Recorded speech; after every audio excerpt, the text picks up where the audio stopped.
Buku ini ditulis oleh Brian Clegg yang berjudul Mahadata. Buku ini saya baca di Gramedia Digital, kurang lebih 140 sampai 150-an halaman. Apa sih Mahadata itu? Mahadata per definisi adalah penggunaan data secara keseluruhan untuk mentransformasi suatu layanan atau suatu organisasi. Sehingga Mahadata itu bagaimana akumulasi data yang menggunung itu kita dapat analisis berdasarkan machine learning, sehingga untuk kebutuhan organisasi, layanan, atau bahkan individu semata.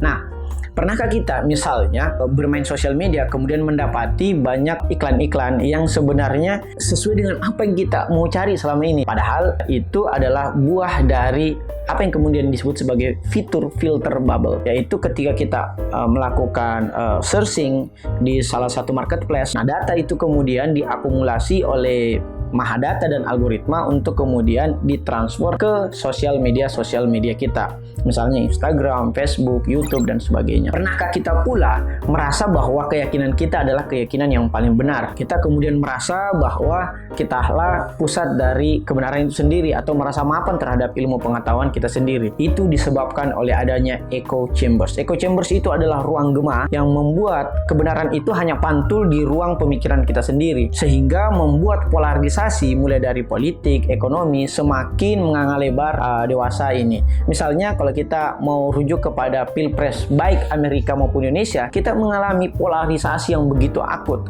Kenapa? Karena adanya echo chambers ini, yaitu ketika kita adalah pendukung Jokowi misalnya di satu sisi, maka seluruh lini masa tentang Jokowi akan muncul dan kemudian kita like. Akumulasi dari like, love, komen kita itulah yang mendasarkan algoritma untuk mengarahkan seluruh lini masa Jokowi lainnya. Sehingga ketika ada lini masa yang berkaitan dengan Prabowo, kita kemudian menganggap ini sesuatu yang salah, ini sesuatu yang keliru, ini data yang hoax, ini data yang post-truth, dan sebagainya. Begitu pula tentunya pada pihak yang sebelah. Bahkan bukan hanya di Indonesia, di Amerika pun terjadi polarisasi antara pendukung Republik di satu sisi dan pendukung Demokrat di sisi yang lain. Nah, kesemuanya itu diakibatkan oleh Mahadata yang diakumulasi oleh algoritma atau machine learning. Sehingga penggunaan data di satu sisi itu memiliki ekses negatif, tapi penggunaan data juga itu di sisi yang lain tentunya memiliki ekses positif. Nah, apakah penggunaan data itu adalah sesuatu yang baru di zaman atau di abad 21 ini? Ternyata tidak, karena menurut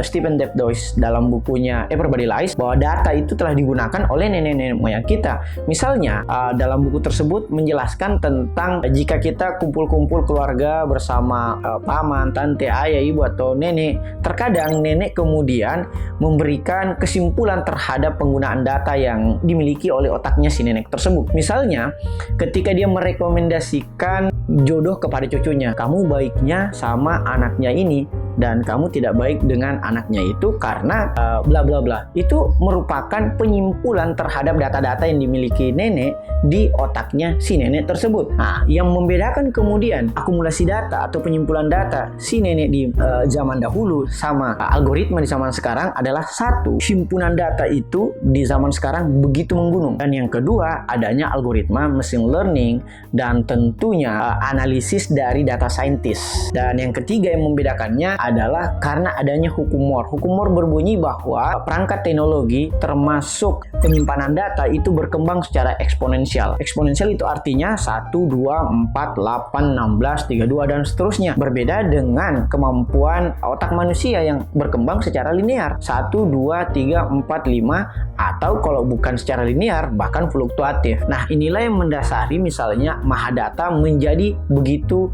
jamak kita dapati, karena hukum Moore atau penyimpanan data yang terus membengkak setiap tahunnya membuat data itu tidak dapat dibatasi lagi. Dalam artian jika kita ingin mengoleksi bahkan jutaan film, itu sekarang sudah ada lagi cloud computing, sehingga kita bisa bebas mengakses data-data tersebut misalnya di Netflix.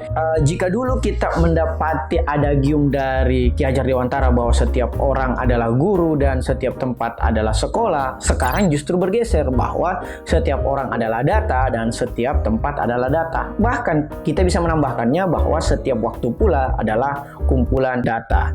Sehingga kata Scott Galloway lagi-lagi bahwa kepentingan dari The Fourth ini atau pemilik korporasi digital 4 besar adalah bagaimana mengumpulkan data itu demi kepentingan korporasinya masing-masing. Sehingga pula kata Tristan Harris selaku mantan petinggi di Google menyatakan bahwa seluruh yang ada dalam lini masa itu merupakan perang, dan ini adalah perang yang tidak netral dalam artian mereka menguasai seluruh senjata dan perlengkapannya. Mereka mengetahui medan perangnya. Sementara kita merasa bahwa satu, ini bukan perang, dan yang kedua, kalaupun kita merasa ini perang, kita tidak memiliki cukup amunisi untuk memenangkan perang digital ini. Sehingga misalnya kalau kita merujuk kepada durasi layar kita setiap hari, kita mendapati menurut We Are Social, rata orang Indonesia menghabiskan 7 jam 42 menit. Ini adalah waktu yang sangat lama jika kita membandingkan dengan waktu-waktu produktif kita di masa lalu, misalnya dengan bersilaturahmi, baca buku, berolahraga, dan sebagainya. Dan selain durasi layar yang sangat banyak tersebut, sayangnya kita mendapatkan pukulan kedua dengan objek tontonan yang benar-benar tidak relevan dengan kehidupan sekarang, atau bahkan tidak relevan dengan kehidupan kita masing-masing per individu. Misalnya yang viral di YouTube atau di trending di Twitter adalah video kucing, video joget, dan sebagainya. Itu kan sebenarnya sesuatu yang tidak relevan dengan kebutuhan hidup kita saat ini. Kemudian ada beberapa orang yang menyatakan bahwa apa salahnya kalau saya nonton video kucing, apa salahnya kalau saya nonton yang joget, dan apa pula salahnya kalau saya itu sendiri yang joget-joget. Nah, yang harus kita perhatikan bahwa waktu, perhatian, bahkan mental kita sementara dibajak. Nah, ini misalnya kembali lagi kepada pernyataan di awal, pernahkah kita merasa bahwa seluruh yang kita cari itu telah tersedia di sosial media, atau merasa keyakinan kita telah benar, atau bahkan yang lebih buruk daripada itu, kita merasa fear of missing out. Seperti kata Patrick McGuinness bahwa fear of missing out atau FOMO adalah sebuah penyakit mental. Nah, berkembangnya mental illness dewasa ini itu disebabkan karena banyaknya waktu perhatian kita dicurahkan kepada perangkat digital. Dalam hal ini sosial media utamanya. Nah, izinkan saya kemudian menguraikan ke dalam epistemologi data. Epistemologi data maksudnya bahwa seluruh alat-alat pengetahuan kita ini telah diupayakan untuk dibajak. Mulai dari misalnya indera penglihatan kita. Kita membaca FB, Instagram, Twitter, yang pada dasarnya dapat dimanipulasi oleh si pemilik layanan atau pemilik platform yang membuat kita betah berlama-lama di perangkat digital, sementara ketika membaca buku konvensional kita malah ngantuk. Yang kedua, mata dan telinga kita secara bersamaan. Itu ketika kita menonton Netflix atau YouTube. Kita menonton Netflix bukan karena rekomendasi dari film tersebut, tapi karena sesuatu yang viral aja di Netflix, karena lagi banyak yang nonton, misalnya Squid Game. Padahal Squid Game misalnya tidak relevan dengan preferensi intelektualitas kita dalam menonton film. Begitupun dengan YouTube. Kita kemudian terpaku pada trending dan kemudian direkomendasikan oleh YouTube dan sebagainya, sebenarnya lagi-lagi tidak relevan dengan kehidupan kita. Nah, begitupun dengan indera telinga. Ketika kita mendengarkan Spotify, kita harus mengakses layanan premium, karena kalau kita tidak mengakses layanan premium, kita diharuskan mendengar 30 detik iklan, yang mana kita tidak bisa memilih secara preferensi pribadi kita musik yang ingin kita dengar, karena kita harus mengakses layanan premium. Seperti kata Tristan Harris, jika kita tidak membeli produknya atau produk premiumnya, maka kita adalah produknya. Dalam artian perhatian dan waktu kita itu jadikan komodifikasi oleh perusahaan digital untuk memperjualkannya di layanan iklan atau agensi periklanan. Bagaimana dengan indera perasa kita? GoFood sebagai sebuah aplikasi dan katanya super apps itu juga dapat mengarahkan naluri terdasar kita dalam hal ini mengonsumsi makanan. Berapa banyak dari kita yang tidak benar-benar lapar, tapi kemudian harus atau bahkan merasa senang aja untuk memesan sesuatu. Wah, lagi nongkrong nih, pesan martabak dong atau pesan terang bulan dong. Itu kan padahal kita tidak benar-benar lapar, sehingga terminologi cemilan menjadi sesuatu yang melebihi makanan utama. Jadi hal-hal yang sifatnya sekunder sekarang melebihi hal-hal yang sifatnya primer.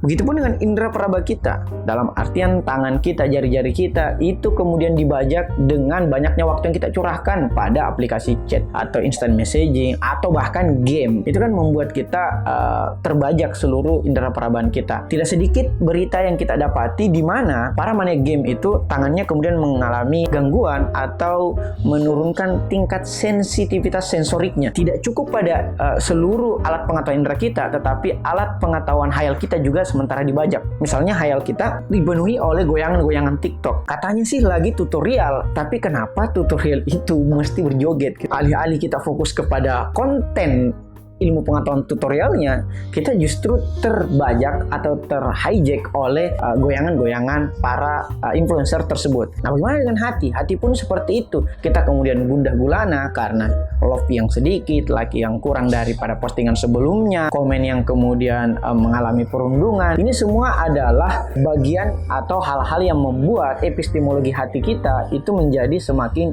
galau atau mengalami reference anxiety atau cemas yang berlebih. Dan terakhir, pada akal kita juga mengalami pembajakan digital. Dalam artian, seluruh konten yang ada di sosial media itu lebih banyak muatan-muatan negatif, mulai dari post-truth, hoax, hate speech, yang membuat akal kita itu akan sulit mengidentifikasi kebenaran atau pasca kebenaran. Sehingga solusi yang ditawarkan oleh Brian Clegg dalam buku Mahadata ini, bagaimana kita kemudian mengantisipasi langkah-langkah yang akan terjadi di masa depan. Nah, ada dua hal yang dapat saya tandai di sini. Pertama, terapkanlah minimalisme digital sebagaimana yang ditawarkan oleh Cal Newport. Minimalisme digital itu sederhananya adalah penggunaan seminimal mungkin perangkat digital untuk manfaat sebesar mungkin.